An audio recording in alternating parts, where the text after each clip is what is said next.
2 जून 2022 के financial news analysis में मैं प्रशांत मावानी आप सभी का बहुत बहुत हार्दिक रूप से स्वागत करता हूं। दोस्तों, आज हमारे टेबल पर हैं 4 इंपॉर्टेंट टॉपिक्स। इसमें सबसे पहले ग्रोथ के बारे में बात करने वाला है। आपको याद होगा कल भी हमने ग्रोथ के कुछ इंपॉर्टेंट फैक्ट्स और फिगर्स को देखा था। आज कुछ और मैक्रो इकोनॉमिक फिगर्स हैं, कुछ ऐसी चीज़ें हैं उनको देखने वाले हैं और ग्रोथ को समझेंगे किस दिशा में हमारी इकोनॉमी जो है वो जा रही है। Second topic is jam. Jam को लेकर कैबिनेट ने एक बहुत ही इम्पोर्टेंट डिसीजन लिया है। Then we have wheat ban. आज वीट को लेकर कुछ इंटरेस्टिंग फैक्ट्स आपको पढ़ने को मिलेंगे। And the fourth one is CEL auction. इसमें कुछ हर्डल्स आई थी। आपको पवन हंस याद होगा, तो पवन हंस की तरह ही ये एक CEL भी एक इश्यू में फंस चुकी हैं। तो विल टॉक अबाउट इट।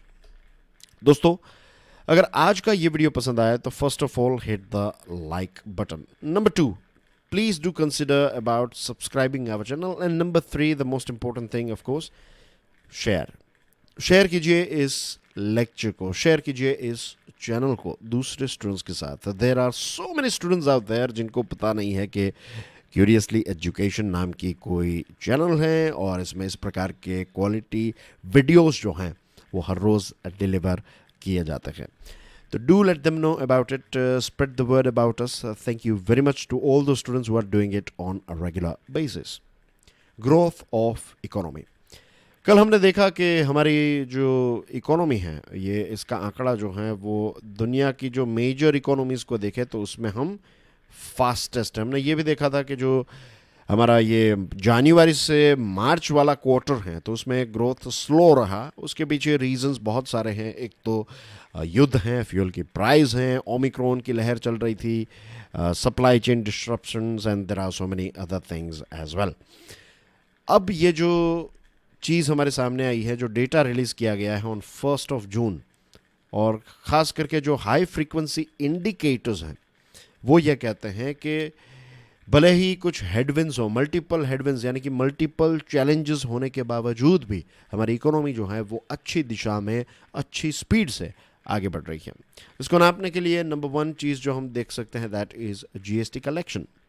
मई महीने का GST कलेक्शन जो है ये 1.4 लाख करोड़ रुपीज़ रहा, which is of course impressive, isn't it. ये तीसरा ऐसा महीना है जब कलेक्शन जो है वो इतना ज़्यादा रहा है। तो strong GST collection number 1। Number 2, जो मैन्युफैक्चरिंग परचेजिंग मैनेजर्स इंडेक्स हैं तो ये भी काफ़ी ग्रोथ जोन में रहा है। आपको याद ही होगा कि 50 से अगर कम होता है तो दैट मीन्स नेगेटिव में है, 50 से ज़्यादा है तो दैट इज़ इन पॉजिटिव। अब 50 से जितना दूर जाए, 51, 52, 53, 54, 55, तो दैट इंडिकेट्स कि चीज़ें जो हैं वो सही दिशा में जा रही हैं। इन में it is 54.6 which is not bad at all. रही बात ऑटो मेकर्स की, कार बनाने वाली कंपनीज को अगर हम पूछें तो मई महीना उनके लिए अच्छा रहा। पैसेंजर व्हीकल्स और कॉमर्शियल व्हीकल्स दोनों का सेल्स अच्छा रहा। पार्ट्स की शॉर्टेज हैं, सप्लाई के इश्यूज हैं, इसके बावजूद भी मई महीना उनके लिए काफ़ी लाभदायक रहा। रेलवे फ्रेट की बात करें, जो मालगाड़ी है ना, रेलवे में सामान यहाँ से वहाँ भेजा जाता है, तो रेलवे फ्रेट जो हैं इट हैज़ रोज बाय 15%। इसमें एक उछाल हमें देखने को मिल रहा है which is again not bad at all. And we have merchandise export, right. हमारे देश का जो मर्चेंडाइज एक्सपोर्ट है, सामान जो है, इसको कहते हैं मर्चेंडाइज, तो 21.1% year on year to 23.7 billion in the first 3 weeks of May. तो ये आंकड़ा भी अच्छा है। कोर सेक्टर ग्रोथ जो है उसको भी हमने देखा था अप्रैल का 8.4%, तो अगेन ये रिवाइज हो गया आपके लिए। एंड क्रेडिट ग्रोथ जो है यानी कि बैंक की लोन्स, तो it has gone up by 11.9%। कुछ चैलेंजेस हैं जैसे कि इन्फ्लेशन जो है ये एक बड़ा चैलेंज है। इन्फ्लेशन बढ़ने की वजह से अब जो 2-3 दिनों के बाद ही एक मीटिंग होगी, आज 6 है ना, तो सॉरी आज 2 है, 6 और 7 को मीटिंग होने वाली है। I have to check the dates. I am talking about this bimonthly monetary policy. तो इंटरेस्ट रेट इंक्रीज किया जाएगा और इंटरेस्ट रेट इंक्रीज यानी कि लोन एक्सपेंसिव यानी कि ग्रोथ पर इसकी नेगेटिव इम्पैक्ट होगी। और क्रूड ऑयल की प्राइस भी बढ़ रही है, $118 पर बैरल है, विच इज़ डेंजरस। और इन जनरल जो चीज़ों की प्राइस है, कमोडिटी की प्राइस, वो भी काफ़ी ज़्यादा हैं। और दुनिया भर की बैंक्स जो हैं, खास करके बड़े बड़े देशों की बैंक की बात करें, for example Fed reserve of USA, तो ये भी मॉनिटरी टाइटनिंग कर रहा है यानी कि इंटरेस्ट रेट को इंक्रीज कर रहा है। फिर कैपिटल एक्सोडस हो रहा है। What is capital exodus? Capital exodus यानी कि हमारे देश में से जैसे कि फॉरेन पोर्टफोलियो इन्वेस्टर्स पैसे वापस खींच रहे हैं, तो ऐसा भी बहुत सारे देशों में हो रहा है। और श्रीलंका का एग्जांपल लें, और ऐसे कुछ देश हैं जिनके लिए बैलेंस ऑफ पेमेंट क्राइसिस है, यानी कि उनकी इकोनॉमी जो है कोविड के बाद इतनी इम्पैक्ट हुई है कि अब वो अपना जो पेमेंट है इंपोर्ट्स के लिए वो करना उनके लिए थोड़ा डिफ़िकल्ट हो गया है। कैश क्रंच जैसी सिचुएशन कुछ देशों की हो चुकी है। तो ये कुछ चैलेंजेस हैं राइट दुनिया के लिए, और ये सारे चैलेंजेस को हमें फेस करते हुए आगे बढ़ना होगा। लेकिन सो फार चीज़ें हमारे देश में तो सही दिशा में जा रही हैं। इसका मतलब ये नहीं है चैलेंजेस नहीं है, चैलेंजेस होने के बावजूद भी हम आगे बढ़ रहे हैं। लेकिन जस्ट इमेजिन कि ये सारे अलग अलग चैलेंजेस नहीं होते तो स्पीड थोड़ी और ज़्यादा होती। GeM, GeM stands for government e marketplace. Cabinet ने एक बहुत ही इंपॉर्टेंट डिसीजन लिया है as far as GeM is concerned. और कैबिनेट की मीटिंग जो है वो जनरली स्पीकिंग हर वेंसडे को होती है, राइट। तो कैबिनेट ने ये डिसाइड किया है कि अब ये जो जैम है, जैम पोर्टल्स से कोऑपरेटिव्स सामान खरीद पाएगी, allowing cooperatives let me read this whole line. The cabinet on Wednesday expanded the mandate of the government e-marketplace by allowing procurement by cooperatives. Procurement यानी कि चीज़ों को खरीदना। तो अब cooperatives जो है ना वो जैम पोर्टल से चीज़ों को खरीद पाएगी। इसको लेकर एक इंटरेस्टिंग पॉइंट मैं आपके साथ शेयर करने वाला हूँ। नाउ 9 अगस्त 2016 की बात है जब सेंट्रल गवर्नमेंट ने ये जैम पोर्टल को लॉन्च किया। इससे पहले क्या होता था कि हमारे देश में जो directorate general of supplies and disposal हैं, तो जितने भी अलग अलग हमारे डिपार्टमेंट्स हैं, मिनिस्ट्रीज़ हैं, पब्लिक सेक्टर फर्म्स हैं, तो इनको अगर कोई चीज़ें खरीदनी थी तो इसके लिए ये directorate general of supplies and disposal के माध्यम से चीज़ें खरीदी जाती थी। लेकिन अब जैम पोर्टल्स के माध्यम से चीज़ें खरीदी जाती हैं। और इसको लॉन्च इसलिए किया गया क्योंकि पहले जो है वो करप्शन और मिलीभगत ये सारी चीज़ें होती थी, लेकिन अब बहुत ही ट्रांसपेरेंट तरीके से ओपन और ट्रांसपेरेंट प्रोक्योरमेंट होती हैं इस प्लेटफॉर्म के माध्यम से। तो इससे ऑफ कोर्स सरकार के और हम सब के पैसे जो हैं वो काफ़ी बचे हैं। Currently the registration of cooperatives as buyers was not covered within the existing mandate of GeM. Cooperatives चीज़ों को बेच सकती थी जैम पर, राइट, लेकिन जैम पर चीज़ों को खरीद नहीं सकती थी। बायर्स के तौर पर इट वाज नॉट अलाउड, लेकिन अब बायर्स के तौर पर अलाउ किया गया है। तो हमारे देश में कुछ 8.54 लाख रजिस्टर्ड कोऑपरेटिव्स और 27 करोड़ मेंबर्स जो हैं उनके लिए ये एक गुड न्यूज़ है। अब आप अलग अलग जो कोऑपरेटिव मीन्स अलग अलग सेलर्स जो हैं, तो उनका सामान अगर कोऑपरेटिव खरीदना चाहती हैं तो वाया जैम ये चीज़ पॉसिबल है। जैम में एक चीज़ का रिस्ट्रिक्शन है। आप अगर like you and I we can go to Amazon and purchase things. अगर आप चीज़ें जैम पर बेचना चाहते हैं तो यू कैन डू दैट, लेकिन आप जैम से चीज़ें खरीद नहीं सकते, right. Private sector buyers are not allowed GeM portals पर। सिर्फ गवर्नमेंट के डिपार्टमेंट्स और ये सारे ही चीज़ें खरीद सकते हैं, लेकिन अब कोऑपरेटिव्स भी चीज़ें जो हैं वो खरीद पाएंगे। And it has been a very good platform.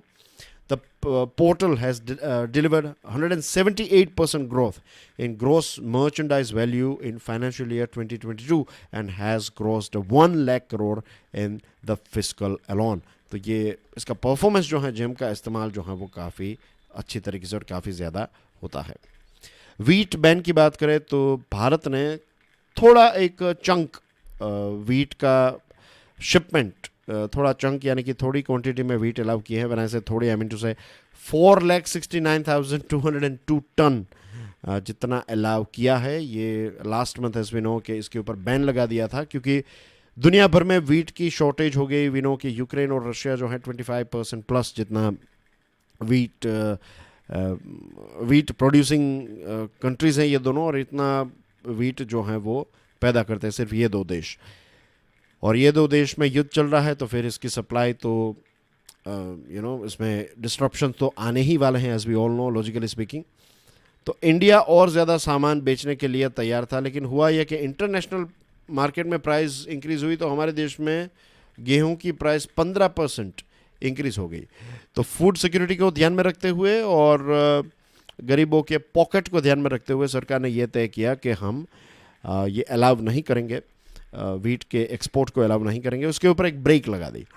अब 1.7 मिलियन टन जितना जो वीट है ये पोर्ट्स पर है, और यहाँ पर जो पोर्ट्स पर ये जो वीट रखा गया है ना, ये ओपन है, ये कोई बैग्स में या फिर प्रोटेक्शन या फिर कोई ऐसे वेयर हाउस में नहीं है। और बारिश अब हमसे दूर नहीं है, तो जल्दी इसके ऊपर डिसीजन नहीं लिया तो एक बारिश आ गई, दैट्स इट, इट्स डन। ये सारा जो गेहूं है, गेहूं का जो भी यहाँ पर कट्टे हैं या फिर जो भी ये हमारा स्टॉक है, ये सारा का सारा स्टॉक जो है ये बिगड़ जाएगा, वेस्ट में चला जाएगा। तो सरकार ने कुछ ऐसे लगभग 4,69,202 टन अलाउ किया है बांग्लादेश, फिलीपाइंस, तांजानिया और मलेशिया जैसे देशों के लिए। The ban pulled the ban pulled Indian wheat exports down to 1.13 million tons in May from a record 1.46 million tons in April. हमने अप्रैल में इतने वीट एक्सपोर्ट किए थे और फिर ये बैन आया तो 1.13 और अब तो अलाउड नहीं है। As far as India is concerned, एक इंटरेस्टिंग फैक्ट यह है कि India is the world's second biggest wheat producer, और 14 मई से हमने इसके ऊपर एक बैन लगाया है। और एक्सपोर्टर का तो ये एक्सपेक्टेशन थी एक्सपोर्टर्स की कि न्यू दिल्ली यानी कि सरकार जो है वो और ज़्यादा वीट बेचने के लिए अलाउ करेगी इस साल, क्योंकि लास्ट ईयर हमने 7.2 मिलियन टन एक्सपोर्ट किया था और इस बार ये युद्ध चला और शॉर्टेज थी तो 8 से 10 मिलियन टन हम बेच सके, इतनी कैपेसिटी हमारी थी। लेकिन प्राइस बढ़ने की वजह से फिर सरकार ने एक ब्रेक लगा दी। जो देखा जाए तो सरकार को यही करना पड़ता है, राइट। सरकार को सिर्फ एक्सपोर्टर्स नहीं, सरकार को इन जनरल जो लाखों करोड़ों लोग हैं उनके एक्सपेंसेस को भी ध्यान में रखना पड़ता है, क्योंकि दूसरी तरफ पेट्रोल की प्राइस, मैंने से पेट्रोल आई मीन टू से फ्यूल की प्राइस है ज़्यादा, लोन्स एक्सपेंसिव होने वाली हैं, इन्फ्लेशन है, और ऊपर से आपकी ये गेहूं की प्राइस इंक्रीज हो जाएगी तो it will be bad, isn't it? Central electronics limited, I am sure दोस्तों आपको पवन हंस याद होगा, राइट। पवन हंस जो हेलीकॉप्टर की कंपनी है, तो इसकी बिडिंग को लेकर एक इश्यू हुआ था। जिस कंपनी ने इसमें बिडिंग की और जिस कंपनी ने इस बिडिंग को जीत लिया, तो फिर हमने देखा कि जो कलकत्ता की NCLT की बेंच है उसने बताया कि कैसे ये पवन हंस का जो विनिंग बीडर है तो उसने एक दूसरी बिडिंग भी जीती थी और उसमें पैसे पे नहीं किया, तो सरकार ने इस पवन हंस की डील पर एक ब्रेक लगा दी। ऐसा ही कुछ सेंट्रल इलेक्ट्रॉनिक्स लिमिटेड में CEL में भी देखने को मिलेगा। अब ये जो CEL है ये भी एक गवर्नमेंट की ही कंपनी है, सरकार इसमें डिसइन्वेस्टमेंट करना चाहती है और कुछ इश्यू हुए हैं, तो इसकी वजह से सरकार ने यह डिसाइड किया है कि अब फ्रेश बिडिंग की जाएगी, फिर से इसकी नीलामी करने की जो प्रोसेस है उसको स्टार्ट करवाई जाएगी। बेसिकली एक इल्ज़ाम ये लगा कि ये जो पूरी डील है ना, तो इस डील में बहुत सारी लैप्सेस, बहुत सारी ढिलाई बरती गई और कुछ फैक्ट्स जो हैं उनको सप्रेस करने की कोशिश, सप्रेस यानी कि इनको छुपाने की कोशिश की, etcetera. The center will, however, wait until July when a case filed by CEL employees on the matter is scheduled to be heard. CEL के ही एम्प्लॉयज़ ने ये केस फाइल किया है और जुलाई में इसकी एक डेट है, तो सरकार जुलाई तक वेट एंड वॉच करेगी, उसके बाद फाइनल डिसीजन लिया जाएगा। The centre has approved the sale of CEL in November last year to Nandal leasing and finance limited for 210 crore. Last November की बात है, 2021 की बात है, जब सरकार ने 210 करोड़ में ये जो CEL हैं, CEL को बेचने की जो प्रोसेस है इसको अप्रूव कर दिया था और ये ट्रांजैक्शन मार्च में ख़त्म हो जाने का था। लेकिन कुछ एम्प्लॉयज़ एसोसिएशन जो हैं वो दिल्ली हाई कोर्ट गए और कहा कि इसमें कुछ गलत चीज़ें हुई हैं, एनामोलीज हुई है, एक्सेट्रा। फिर सरकार ने एक इंटर मिनिस्ट्रियल ग्रुप तैयार किया और इस ग्रुप ने कोशिश की चीज़ों को ढूंढने की और पता चला कि सरकार ने तो जितनी भी पूरी प्रोसेस है उसको अच्छी तरीके से फॉलो किया है, इसमें कोई गलत चीज़ सरकार ने नहीं की है।